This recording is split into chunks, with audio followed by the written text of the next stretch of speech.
So, here we are at the beginning of something. Thank you for being here. You are hearing a speech that is of the moment. This speech is not written yet. The words have not been ordered yet. This speech is in a state of flux. We must get private enterprise back on the road to recovery. Not merely to give people more of their own money to spend as they choose, but to have more money to help the old and the sick and the handicapped. 300 years earlier, England had gradually built her empire, not perhaps through the free will or the unanimous demonstrations of those affected, but for 300 years this world empire was welded together solely by force. War followed war. One nation after another was robbed of its freedom. One state after another was shattered so that the structure which calls itself the British Empire might arise. And in San Diego, one anchorman was more man than the rest. His name was Ron Burgundy. He was like a god walking amongst the immortals. He had a voice that could make a wolverine purr, and suits so fine they made Sinatra look like a hobo. I'm accused of lecturing or preaching about this. I suppose it is a critic's way of saying, well, we know it's true, but we have to carpet something. I do not care about that, but I do care about the future of free enterprise, the jobs and exports it provides, and the independence it brings to our people. No more drugs, religion, macho, psychological cop-outs. No more revolution for its own sake. No more revolution for the hell of it. We must realise that the revolution is to save ourselves and our land. I'd like to start by thanking Chris on behalf of the bridesmaids for his kind words. I think everyone would agree that they do all look truly stunning today and remarkably still sober. I'd like to take this opportunity to compliment Laura on how beautiful she looks and finally thank her for agreeing to marry Chris. This campaign was based on the principles of passive resistance. More than 8,500 people defied apartheid laws and went to jail.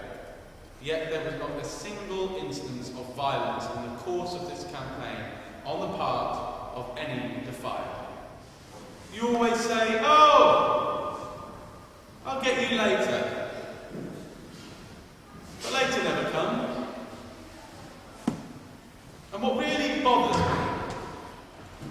in Iran, protesters are gunned down in the streets for declaring their lack of confidence in and support for the recent presidential elections.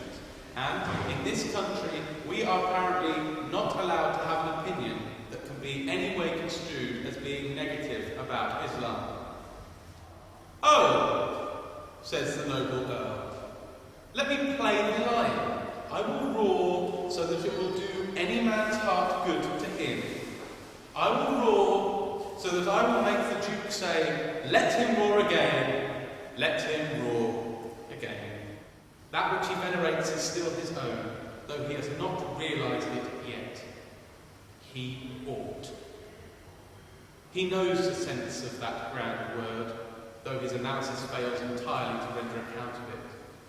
When in innocency, or when by intellectual perception he attains to say, I love the right, glocks and texts are expected when I wreck shit. Respect is collected, so check it. I've got techniques dripping out my butt cheeks. Sleep on my stomach so I don't fuck up the sheets. Huh. My shit is deep. And today's paper is a tiny encapsulation of the many problems I came up against. It is not my intention to become a prison reformer, but I hope that my diaries and this paper will create some constructive debate on the subject that most people wish would just go away.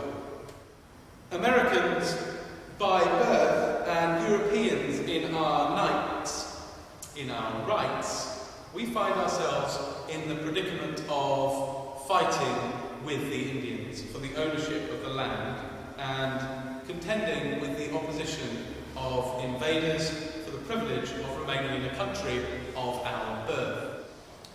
A philosophical question from which an angle to start looking at life, God, ideas or anything else. Everything we look at is false. I don't think the relative result is any more important than the choice of patisserie or cherries for dessert. The way people have of looking hurriedly at things from the opposite point of view so as to impose their opinions indirectly is called dialectic. Courage is no good. Where am I? I am here, I am now, in this room, in this world, sharing myself with you. It means not scaring others. When you have a father and a mother who work all their lives so that you can have an education and build your body, it's a blessing. When you have a wife who has been a tower of strength and shown more courage than you dream existed, well, that's the finest I know. With this faith, we will be able to work together, to pray together, to struggle together, to go to jail together, to stand up for freedom together, knowing that we will be free one day. And this will be the day. They were for you. They were the words of the dead. They were the words of the living. They were the words of a city. The words were spoken here, in this room, and you were here. And that we should remember. They were words that rang true. They were words that meant something to somebody, to some bodies that were here. They were your words. I am privileged to have been your spokesperson. Thank you.